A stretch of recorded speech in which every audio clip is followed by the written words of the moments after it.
बनाने की नॉलेज देने वाला अलग आत्मा। शिव बाबा हमको पावन भी बनाते हैं। क्या कहा है? भी क्यों लगा दिया?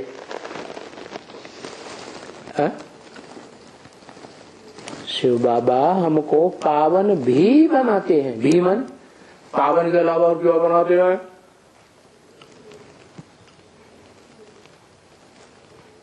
पतित कौन बनाता है? जो पावन बनाता है वो। अरे टाइम दोनों का अलग अलग है कि एक ही टाइम है?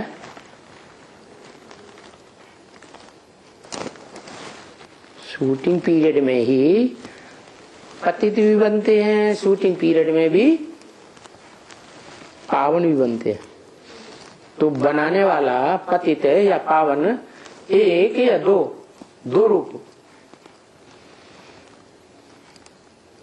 समय समय की बात है। अधूरा है तो नीमगी में खतरे जान। क्या झूला छाप डॉक्टर है तो एक दो को मारेगा कि नहीं मारेगा? मार देगा। तो खुद पतित है और फिर क्या बनाएगा? पतित बनाएगा कि पावन बनाएगा? बोलो। है बनने वालों के ऊपर भी है। वो उसमें शिव को देखते हैं तो पावन बनेंगे,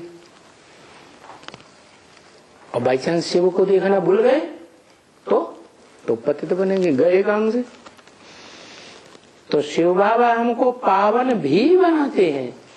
माना जिसे हम साकार निराकार के मेल को शिव बाबा कहते हैं, वो पतित भी बनाते हैं और पावन भी बनाते हैं। द्वापर युग के आदि से पतित बनाना किसने शुरू किया? पहले मुसलमान लोग क्या कहते हैं? कौन सी कहानी सुनाते हैं? आदम और हव्वा की। तो ऐसे नहीं कि धर्म पिताएं आकर के पहले पतित बनाते हैं। वही आत्मा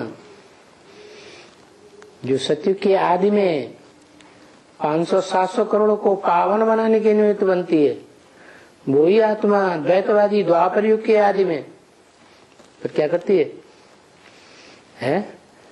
लक्ष्मी के अलावा किसी दूसरी आत्मा के साथ संग करती है तो क्या करती है? पतित बनना की शुरुआत हो जाती है। तो शिव बाबा हमको पावन भी बनाते हैं और शिव बाबा हमको क्या बनाते हैं? पतित भी बनाते हैं। शिव बाबा अकेले बनाते हैं कि बनने वालों का भी कुछ हिसाब किताब है? बनने वालों के ऊपर भी है। तो पतित पावन भी उनको कहा जाता है। किनको? मेरे को नहीं कहा जाता। क्या कि मैं पतित भी बनाता हूँ, पावन भी बनाता हूँ? नहीं, मैं तो बनाने वाला नहीं हूँ। मैं बनाता करता हूँ, मैं करता हूँ क्या करता हूँ? मैं तो अकर्ता हूँ। मैं कुछ नहीं करता, मैं सिर्फ ज्ञान सुनाता हूँ। बाकी सब करना धरना तुम बच्चों का काम है। तो तुम बच्चों में जो अव्वल नंबर है, हीरो पार्टधारी, जिसके लिए बोला कि सृष्टि पर सदा कायम कोई चीज है नहीं, सदा कायम एक शिव बाबा ही है। शिव बाबा कैसे? सदा कायम इस सृष्टि में जो शिव बाबा है वो 84 जन्मों में उसमें शिव रहता है। तो शिव बाबा क्यों कहा?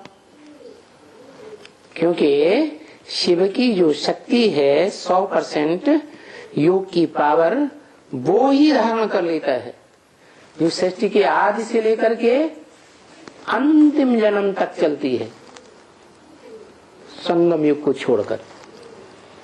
क्या तो उनको कहा जाता है पतित पावन। वो खुद 100% पतित भी बनता है, उस खुद 100% पावन भी बनता है। पावन बनता है तो सबको पावन बनाता है, और पतित बनता है तो सबको पतित। नहीं तो हिस्ट्री में कोई ऐसा हुआ कभी, कोई राजा ऐसा हुआ, कोई व्यक्ति ऐसा हुआ जिसने 16,000 के संग का रंग देकर के पतित बनाया हो? हुआ? कोई नहीं हुआ। तो वो एक ही है हीरो पार्टधारी, और रचयिता भी वही है। रचयिता साकार होता है या निराकार होता है? साकार ही होता है। तो रचना के आदि मध्य अंत देखो, जो रचयिता होगा उनको मालूम होगा ना। रचना के आदि मध्य अंत का उन्हीं को पता होगा। मेरे को पता नहीं होगा क्या है?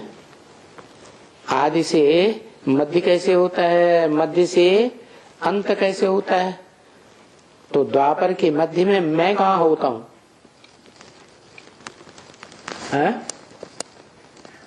मैं जड़त्व में स्टेज में होता हूं या चैतन्य आत्मा के रूप में होता हूं? परमधाम में आत्मा जड़त्व रूप में रहती है या जानकार रूप में रहती है? कैसे रहती है? जड़त्व में स्टेज में रहती है। तो उनको ही मालूम होगा कि मध्य क्या होता है, आदि क्या होता है, सत्य के आदि में, और अंत में क्या होता है। रचना के आदि मध्य अंत की बात रचयिता को पता होगी। देखो, ये जैसे बाप है, कौन? ये ब्रह्मा जैसे बाप है। जैसे माने क्यों? जैसे क्यों कहती है? हकीकत में क्यों नहीं है? अरे हकीकत में तो ये ब्रह्मा है ना, बड़ी अम्मा है, बाप थोड़ा ही है। इसका नाम ही काम के आधार पर क्या रख दिया? ब्रह्मा। और ये बच्चे हैं, तो उसके आदि मध्य अंत को बाप तो जानते हैं ना, कि इसने जन्म बच्चे ने कैसे लिया, इनकी पालना कैसे हुई, और ये मरे कैसे।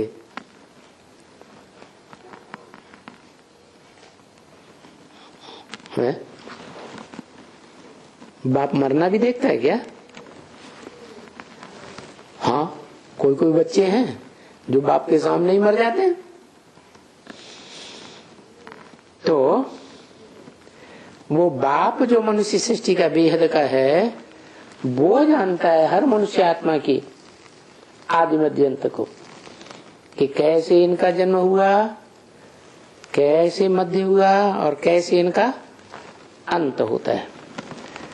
वो तो बाप तो जानते हैं ना, आदि मध्य अंत। कौन सा बाप जानते हैं? है? निराकार या साकार? आदि मध्य अंत कौन जानते हैं? निराकार जानते हैं या साकार जानते हैं? निराकार। अभी तो बताया, वो मध्य में कहाँ जानने वाला है? जब मध्य होता है सृष्टि का, तो परमधाम में होता है या इस सृष्टि पर होता है? परमधाम में। और परमधाम जड़ है, और वहां रहने वाली आत्माएं भी जड़त्व में ही होती हैं, घोर निद्रा में सोई हुई होती है, रेस्ट लेती हैं या जागृत होती है? अरे 3 अवस्थाएं होती है ना। सुसुप्ति, कुछ याद नहीं रहता, जैसे मरे पड़े। फिर स्वप्न, मरे हुए नहीं, मुख से कभी कभी कोई बुदबुदाते भी है। कोई कोई ऐसे होते हैं कि सोते सोते उठ करके चले जाते हैं और आकर के फिर लेट जाते हैं, बंद आंखों में। ऐसे भी होता है। तो स्वप्न में जाते हैं आते हैं, ऐसे तो होता है, लेकिन उनको जागृत अवस्था नहीं कहेंगे।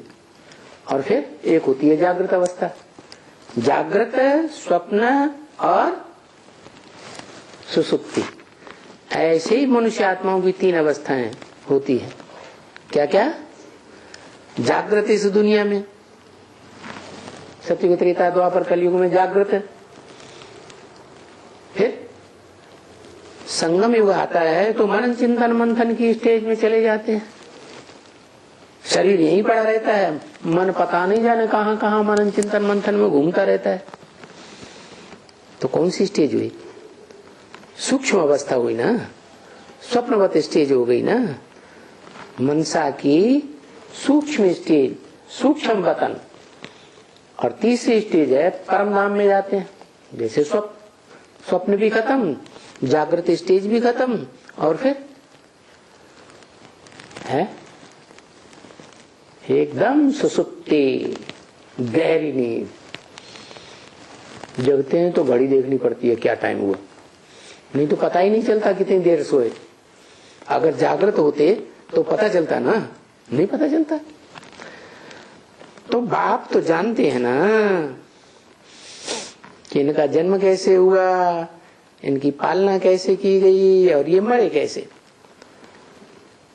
इस सृष्टि में भी उत्पत्ति कैसे होती है, पालना कैसे होती है, और फिर ये सारा सृष्टि का विनाश कैसे होता है, ये कौन जानता है?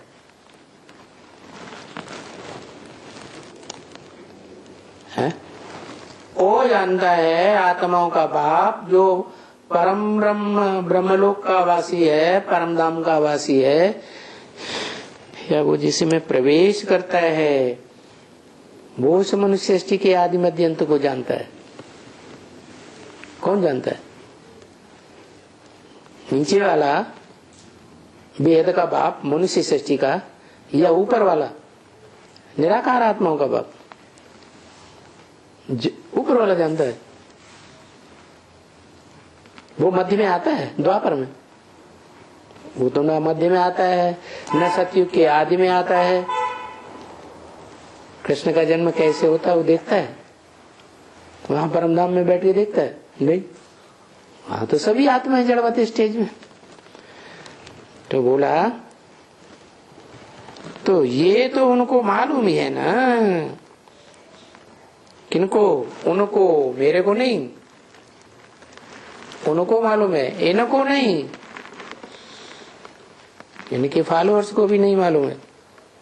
उनको जो भविष्य में आने वाला पार्ट है, उनको मालूम ही है ना कि सृष्टि के आदि मध्य अंत का क्या हिसाब किताब है।